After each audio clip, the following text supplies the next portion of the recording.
எவரும் போதைக்கு அடிமையாகாதீர்கள்.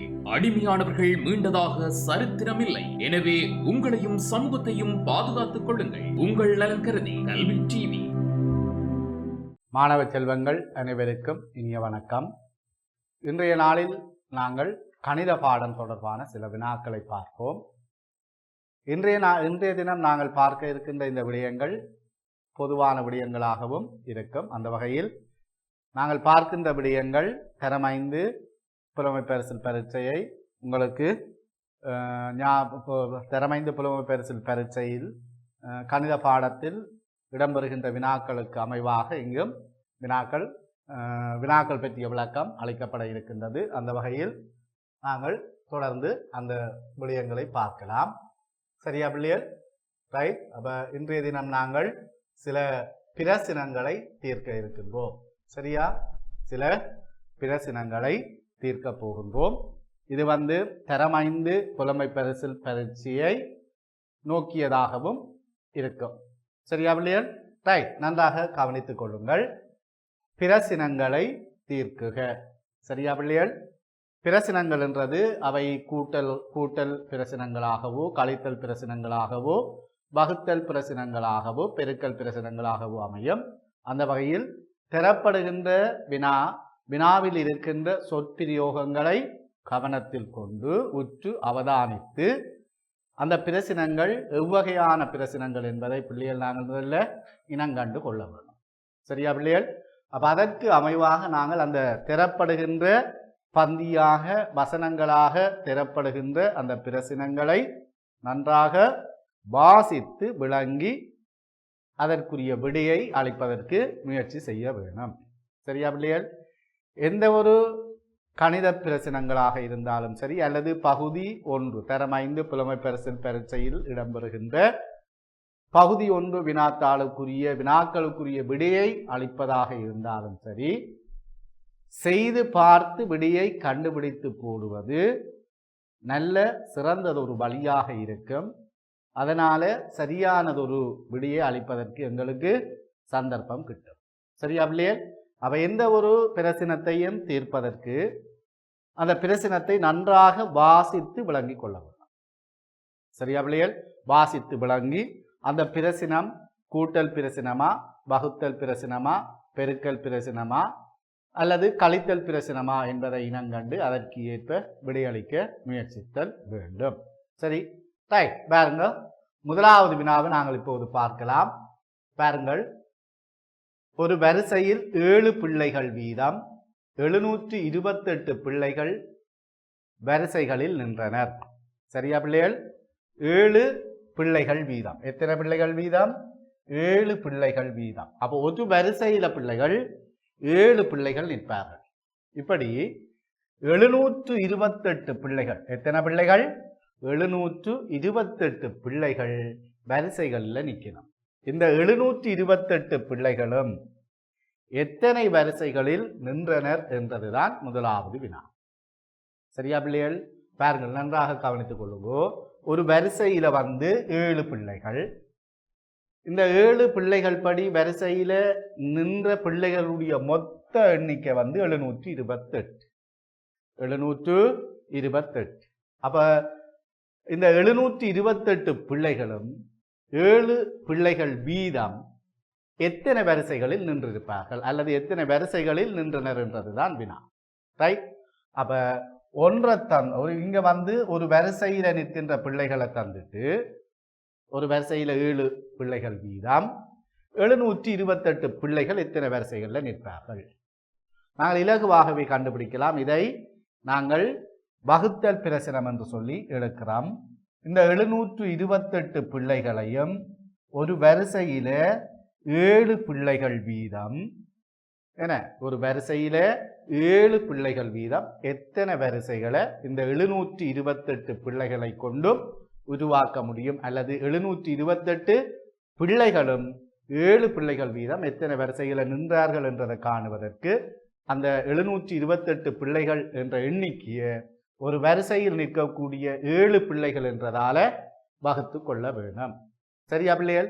ரைட். பாருங்கள், இது ஒரு நெடும் வகுத்தல் முறை என்று சொல்வார்கள். இது என்ன பிள்ளைகள்? நெடும் வகுத்தல் முறை. சரியா? நெடும் வகுத்தல் முறை. இந்த நெடும் வகுத்தல் முறையை வைத்துக்கொண்டு நாங்கள் 7 பிள்ளைகள் வீதம் 728 பிள்ளைகளும் எத்தனை வரிசையில் நிற்பார்கள் என்றதை காண போகிறோம். சரியா பிள்ளைகள்?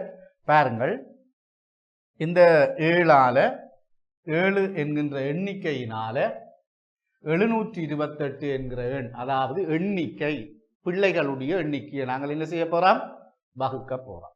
ரைட். முதலில் இந்த முன்னுக்கு இருக்கிற முதலாவதாக இங்கு இருக்கின்ற இந்த இலக்கத்தில் 7 என்கின்ற இலக்கத்தில் எத்தனை 7க்கள் இருக்கின்றன?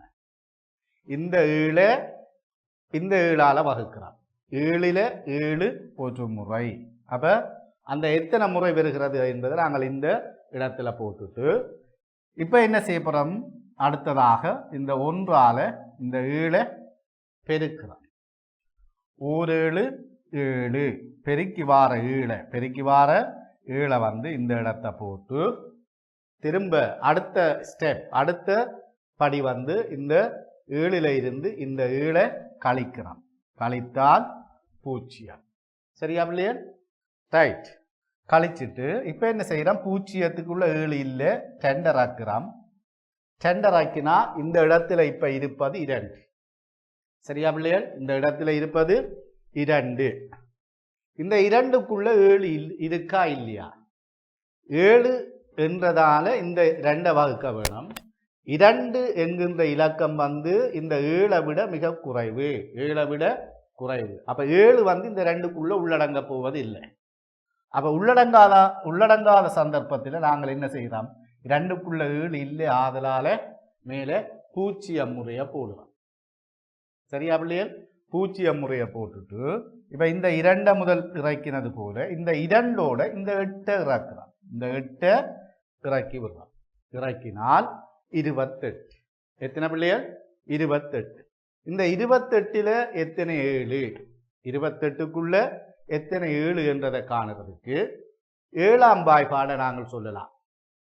1 7 7, 2 14, 3 21, 4 28. அப்ப 28 என்கின்ற எண்ணிக்கை பெரும்பெறையோ அல்லது 28க்கு உள்ளடங்கலாக பெருக்கல் சந்தர்ப்பங்களையோ நாங்கள் சொல்கிற போது எங்களுக்குரிய விடை கிடைக்கும். அப்ப 7 4. அப்ப 7 4 28. இதை பெருக்கி போட்டு இப்ப கழிச்சு விடுறான். சரியா? அப்ப எங்களுக்கு இப்ப விடை வந்து கிடைச்சி விட்டார். சரியா பிள்ளைகள்?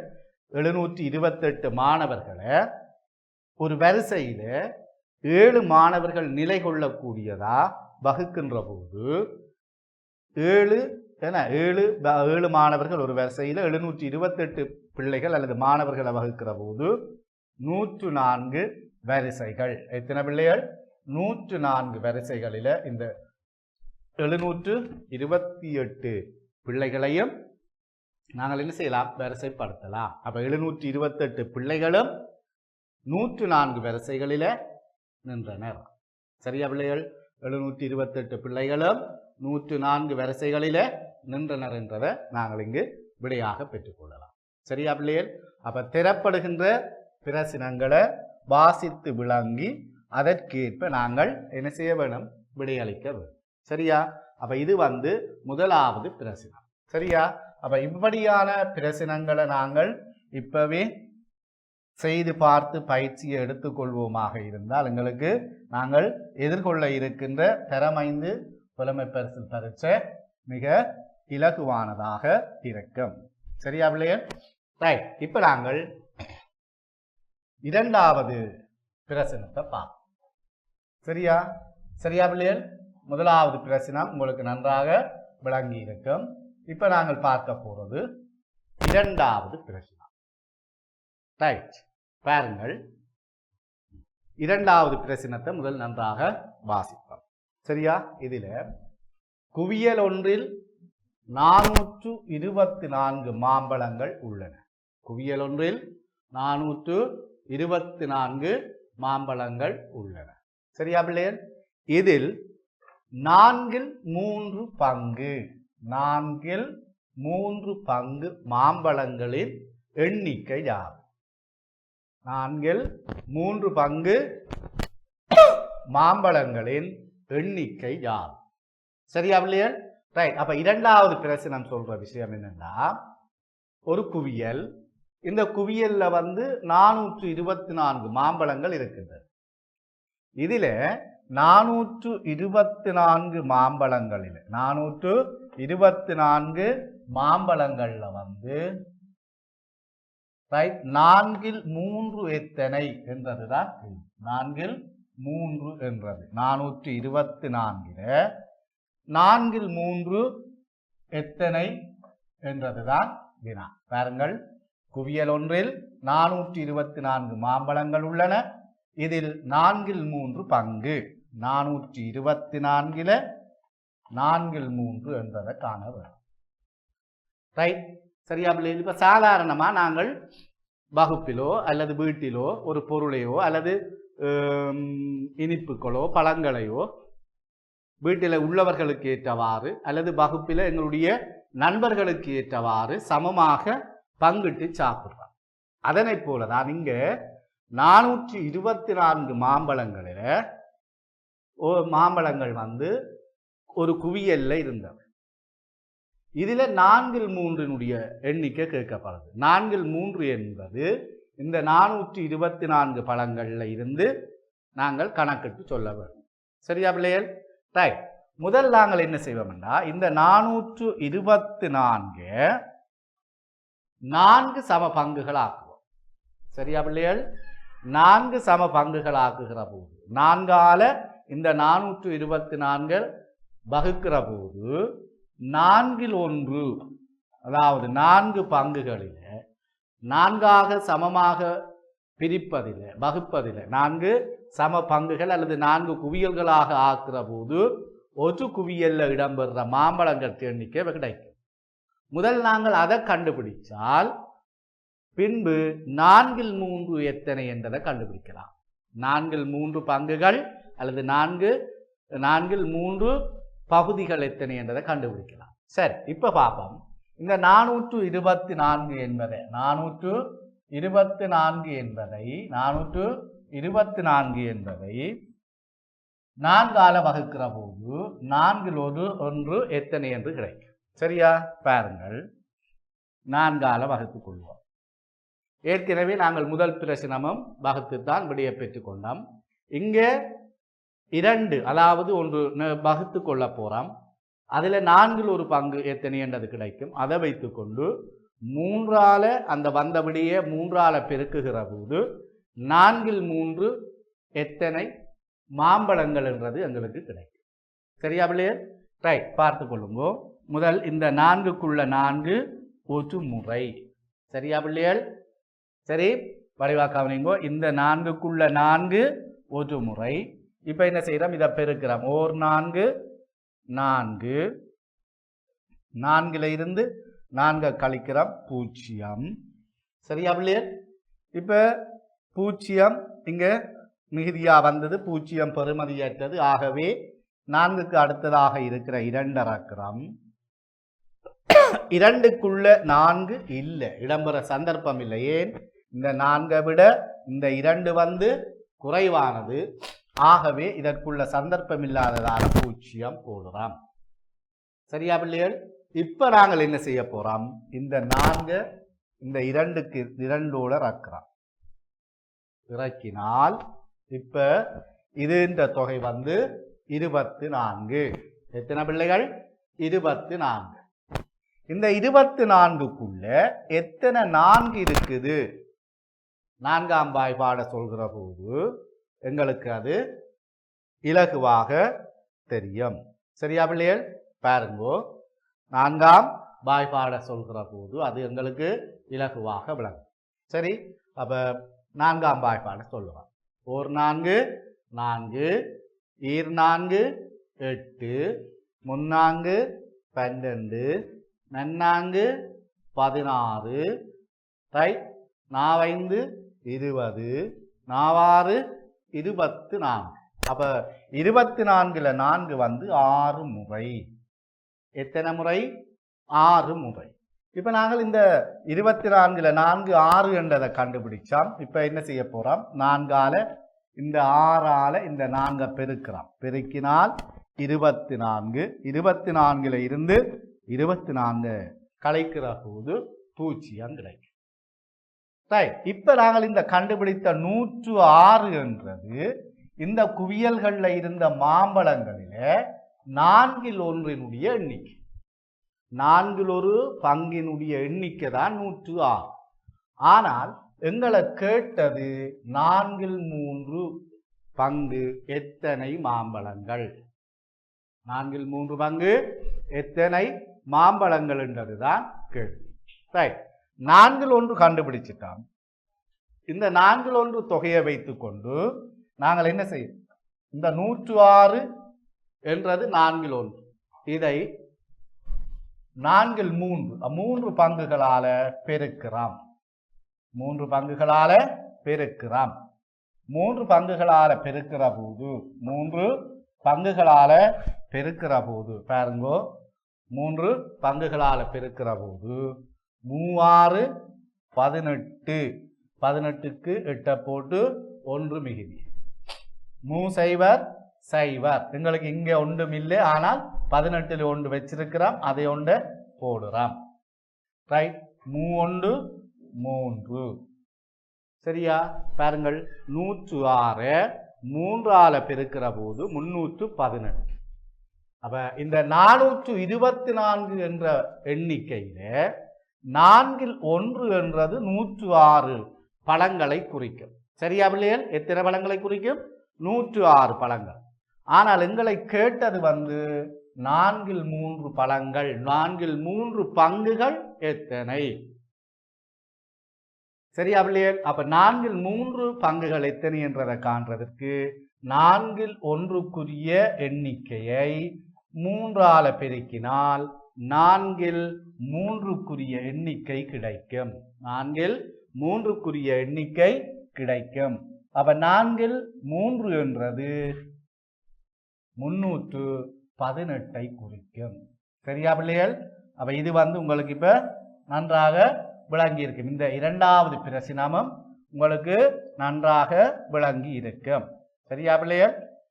ரைட். அப்ப 318 என்றது 424 மாம்பழங்களில 424 மாம்பழங்களில 318 என்றதுதான் 4ல் 3 என்ற பங்குகளுக்குரிய எண்ணிக்கையாக இருக்கும். சரியா பிள்ளைகள்?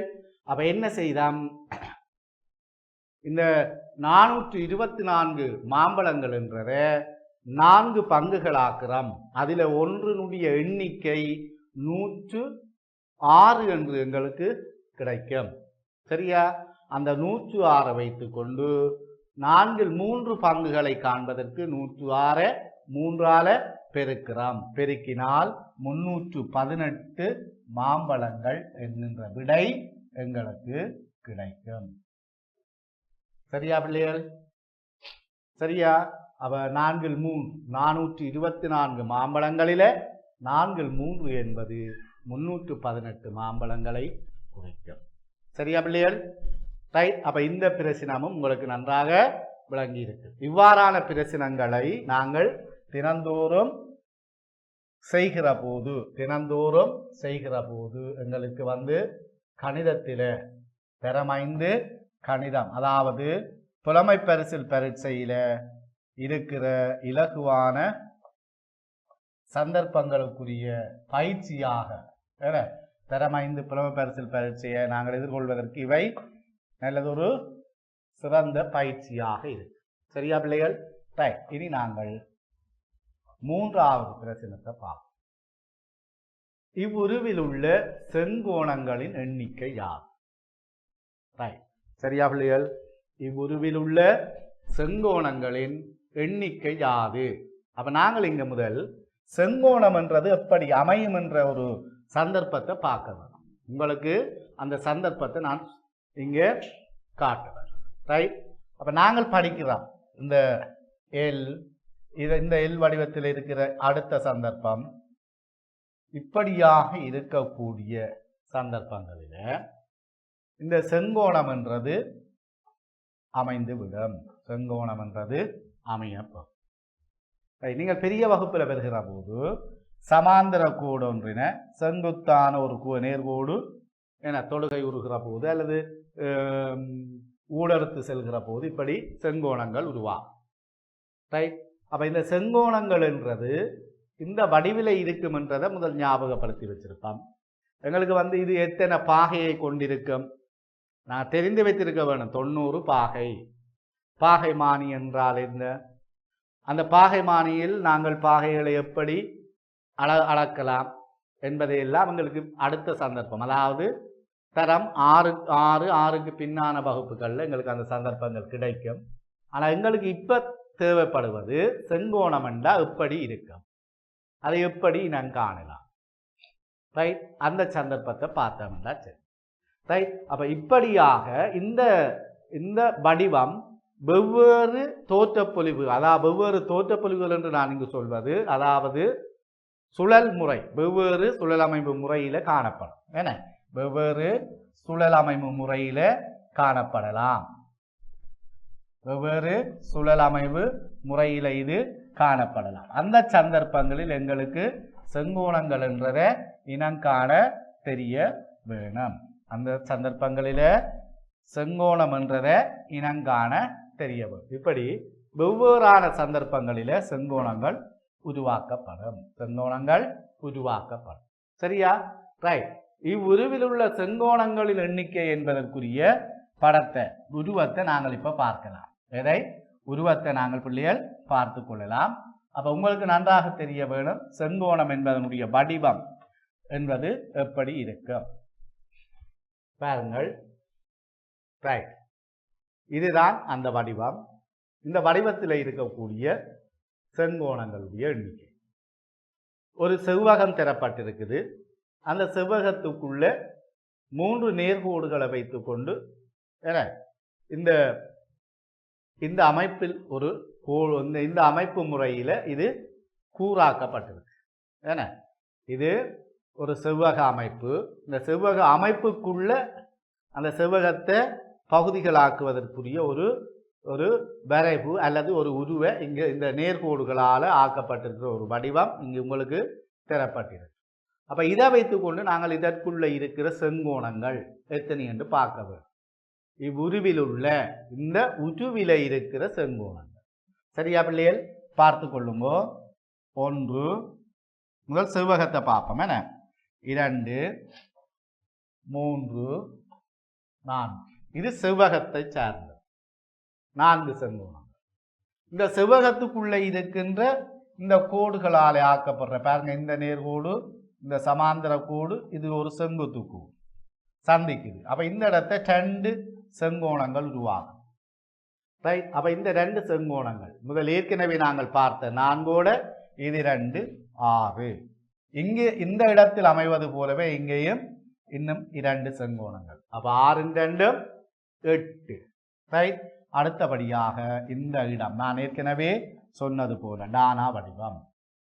ரைட். அதே போல அடுத்த இந்த வடிவம், இதிலையும் இங்கே 1 இதிலே 1. அப்போ மொத்தமாக இந்த இடத்திலே அமையப்பெறுகின்ற செங்கோணங்கள், இந்த உருவிலே அமையப்பெறுகின்ற செங்கோணங்கள் 10. பாருங்கள். 1 2 3 4 5 6 7 8 9 10. 10 செங்கோணங்கள் இதற்குள்ள இருக்கு. அப்ப செங்கோணங்கள் என்றது வெவ்வேறு சந்தர்ப்பங்களில வெவ்வேறு வடிவங்களோடு வெவ்வேறு இணைவுகளோடு கிடைக்கப்படுவன. சரியா பிள்ளைகள்? அப்ப நாங்கள் செங்கோணம் என்றதை இந்த தள வடிவங்களிலேயோ அல்லது மணிக்கூட்டு முகத்திலேயோ நாங்கள் நிமிடமுள் மணித்தியாலமுள் இவற்றை கொண்டும் நாங்கள் கண்டுபிடித்து கொள்ளலாம். சரியா பிள்ளைகள்? அப்ப மணிக்கூட்டு முகத்தில் இப்போ சாதாரணமாக 3 மணியாக இருக்கிற போது 3 மணியாக இருக்கிற போது நாங்கள் அந்த செங்கோணம், அதாவது இது 3 மணி இப்போ 3 மணியாக இருக்கிற இந்த சந்தர்ப்பத்தில் இந்த நிமிடமுள்ளும் மணித்தியாலமுள்ளும் காட்டுகின்ற ஒரு கோணம் செங்கோணமாக இருக்கு. சரியா பிள்ளையர்? செங்கோணமாக இருக்கும். இந்த சந்தர்ப்பத்தை இந்த மனைக்கூட்டு முகத்தில் வெவ்வேறு நிலைகளில வெவ்வேறு நேர அமைவுகளில் வச்சு நாங்கள் கண்டுபிடிக்கலாம். சரியா பிள்ளையர்? அப்ப இதுல இருக்கிற இந்த நிமிட முள்ளுக்கும் இந்த மணித்தியால முள்ளுக்கும் இடையில இருக்கிற இடைவெளி அமைவை வைத்துக் கொண்டு நாங்கள் மனைக்கூட்டு முகத்தில ஏனைய செங்கோணங்களாக அமையப்பெறுகின்ற நேரங்களுடைய சந்தர்ப்பங்களை கண்டுபிடிக்கலாம். சரியா பிள்ளையர்? ரைட். அப்ப இந்த உருவில இருக்கக்கூடிய செங்கோணங்கள் 10 என்றதை நாங்கள் இப்ப கண்டுபிடித்திருக்கிறோம். சரியா பிள்ளையர்? அப்ப 3 பிரசனங்களை நாங்கள் இப்ப செய்திருக்கிறோம். எத்தனை பிரசனங்கள்? 3 பிரசனங்களை இப்ப பார்த்திருக்கிறோம். 3வது பிரசனம் செங்கோணங்களுடைய எண்ணிக்கையை காண்பது. செங்கோணங்களுடைய எண்ணிக்கையை காண்பது. அப்ப அந்த வகையில செங்கோணங்களுடைய எண்ணிக்கையை நாங்கள் இப்ப என்ன செய்திருக்கிறோம்? கண்டுபிடிச்சிருக்கிறோம். சரியானே? ரைட். அப்ப இந்த உருவில இருக்கக்கூடிய செங்கோணங்கள் 10. சரியா பிள்ளைகள்? ரைட். அப்ப இந்த செங்கோண அமைப்பு முறை உங்களுக்கு விளங்கி இருக்கும். நீ அடுத்த பிரசனத்தை நாங்கள் பார்க்கலாம். 4வது பிரசனம். சரியா? பாருங்கள், பொதுவாக நாங்கள் இருக்கிற பிரசனங்களை நாங்கள் பார்த்து கொண்டிருக்கிறோம். அந்த வகையில 4வது 1750 கிராம். எத்தனை பிள்ளைகள்? 1750 கிராம். ரைட். 1750 கிராம் என்றதை நாங்கள் இங்க பார்க்கிறோம். 1750 கிராம் தேயிலை. ஏன 1750 கிராம் தேயிலை சம அளவு கொண்ட 14 சரைகளாக கட்டப்பட்டன. 14 சரைகளாக கட்டப்பட்டன. இரு சரைகளில் உள்ள தேயிலையின் நிறை யார்? ரைட். அப்ப இங்க 1750 கிராம் தேயிலை இருக்கு. இத 14 சரைகளாக சம அளவு கொண்ட 14 சரைகளாக கட்டப்படுது. இதுல 2 சரைகளுடைய நிறை எவ்வளவு என்றதுதான் கேள்வி. சரியா பிள்ளைகள்? அப்ப நாங்கள் இங்க என்ன செய்ய போறோம்னா, முதலில் இந்த 1750 கிராம் என்றதில 14 சரைகளை சம அளவு நிறை கொண்ட, என்ன பிள்ளைகள்? சம அளவு நிறை கொண்ட சரைகளை உருவாக்குற போது ஒரு சரையில எத்தனை கிராம் கிடைக்கும் என்றதை காணுறதுக்கு முதல் இந்த 14ஆல 1750 என்ன செய்ய வேணும்? வகுக்கிற போது ஒரு சரை, என ஒரு சரையில இருக்கக்கூடிய தேயிலையினுடைய தேயிலையினுடைய அளவு எங்களுக்கு கிடைக்கும். சரியா? அதை வைத்துக் கொண்டு நாங்கள் என்ன செய்யலாம்? அடுத்த இதுக்கு போகலாம். சரியா பிள்ளைகள்? அப்ப பாருங்க, ஒரு சரையினுடைய அளவை நாங்கள் பார்ப்போம். ரைட். பாருங்க, இந்த ஒன்றுக்குள்ள 14 இல்லை. ஆகவே இந்த 17 எத்தனை 14 ஒரு முறை ஓர் 14 14. இப்ப 17ல இருந்து 14 கழிக்கிற போது 3 மிகுதி வரும். அதாவது 7ல இருந்து 4 கழித்தா மிச்சம் 3. சரி, ரைட். இப்ப நாங்கள் இந்த 14 இந்த 3க்குள்ள உள்ளடங்காது. ஆகவே அடுத்த இங்க இருக்கிற 5 இறக்கிறோம். 35. 35ல இது 14 2 தடவைகள். ஈர் 14, அதாவது ஈர் 4 8, ஈர் 1 2. இப்ப நாங்கள் 35ல இருந்து 28 கழிக்கிற போது 7 மிகுதி வரும். சரி, 7 மிகுதி வரும். சரியா பிள்ளைகள்? ரைட். இப்ப 7ல 14 அடங்காத காரணத்தால இந்த பூச்சியத்தை இறக்கிறோம். 70. 70க்குள்ள 14 5 முறை வரும். 70க்குள்ள 14 5 முறை வரும். 70க்குள்ள 14 பிள்ளைகள் 5 முறை வரும். சரியா? 5 முறை வரும். அதை வச்சுக்கொண்டு பாருங்க, 5 முறை 5 20 20க்கு சைவரை போட்டு 2 மிகுதி 5 5 5 2 7 அப்போ 70 என்றது 70க்குள்ள 14 என்றது 5 முறை 5 14கள் இந்த 70க்குள்ள இருக்கு. அப்ப நாங்கள் இப்ப பாருங்க 1750 பிள்ளைகள் 1750 கிராம் தேயிலைய பிள்ளைகள் 14 பைக்கெட்டுகள் சிறைகளைத்தான் நீங்க பைக்கெட்டை தான் நீங்க சிறைகள் என்று சொல்லியிருக்கு. 14 சம அளவு கொண்ட சம நிறை கொண்ட பைக்கெட்டுகளாக ஆக்கும்போது ஒரு சிறையில வந்து 125 கிராம் கிடைக்கும். ஒரு சிறையில் எவ்வளவு பிள்ளைகள் கிடைக்கும்? 125 கிராம் தேயிலை இருக்கும். ஆனால் எங்களை இங்க கேட்ட கேள்வி வந்து 2 சிறைகளில் உள்ள தேயிலையின் மொத்த நிறை. இது ஒரு சிறையில இருப்பதுதான் 1750 கிராம 14 பைக்கெட்டுகளுக்கும் சமமாக பங்கிட்டு அல்லது நிறுத்து 14 பைக்கெட்டுகளுக்கும் சமமாக பைக்கெட்டுகளிலேயும் அடைக்கிற போது ஒரு பையில வந்து 125 கிராம் கிடைக்கும் என்றதை நாங்கள் 1750 கிராம 14ஆல வகுக்கிற போது 125 கிராம் கிடைத்தது. அது வந்து ஒரு சிறையில இருக்கக்கூடிய தேயிலையினுடைய அளவு. சரியா பிள்ளைகள்? இப்ப நாங்கள் என்ன செய்ய போறோம்? இந்த ஒரு சிறையில இருக்கிறத 2 சிறைகளுக்குமான தொகையாக மாற்ற வேணும். அப்ப அதுக்கு என்ன செய்யறோம்? ஒரு சிறையில 125 கிராம் படி 2 சிறைகளிலையும் இருக்கின்ற தேயிலையினுடைய அளவை காண்பதற்கு இந்த 125 அதாவது ஒரு சிறையில இருக்கக்கூடிய தேயிலையினுடைய அளவாகிய 125 கிராம 2ஆல பெருக்கலாம். பாருங்கோ 2 10 10க்கு சைவரை போட்டு 1 மிகுதி. சரியா? 2 4 பிள்ளைகள் என்ன? 2 எத்தனை பிள்ளைகள்? 4 4 3 5. சரியா பிள்ளைகள்? 2 2. அப்ப மொத்தம் பாருங்க இங்க இருக்கிறது 125 கிராம 2ஆல் அதாவது 125 கிராம் என்றது ஒரு சிறையில இருக்கக்கூடிய தேயிலையினுடைய அளவு. அதை 2 சிறைகள்ல இருக்கக்கூடியதுக்குரியதாக காண்பதற்கு ஒரு சிறையில இருந்த தேயிலையினுடைய அளவை 2ஆல பெருக்கி விட்டான். அப்ப 250 கிராம். சரியா பிள்ளைகள்? அப்ப எவ்வளவு பெறுது பிள்ளைகள்? 250 கிராம். சரியா பிள்ளைகள்? திரும்ப ஒரு முறை 1750 கிராம் தேயிலை சம அளவு கொண்ட 14 பைக்கெட்டுகளாக சிறைகளாக பைக்கெட்டுகள் என்றது இங்க சிறைகள் என்ன சிறைகளாக அடைக்கப்பட்டது. அப்ப முதல்ல 14 பைக்கெட் என்றா ஒரு பைக்கெட்டில் எவ்வளவு தேயிலை எத்தனை கிராம் தேயிலை இருக்கு? 1750 14ஆல வகுக்கிற போது 125 கிராம் கிடைக்கும். அப்போ ஒரு பையில 125 கிராம் தேயிலை.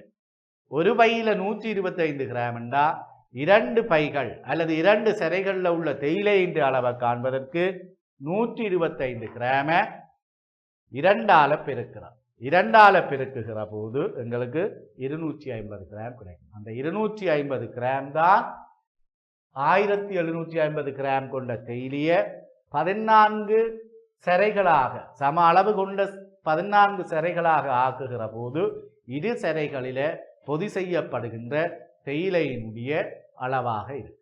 சரியா பிள்ளைகள்?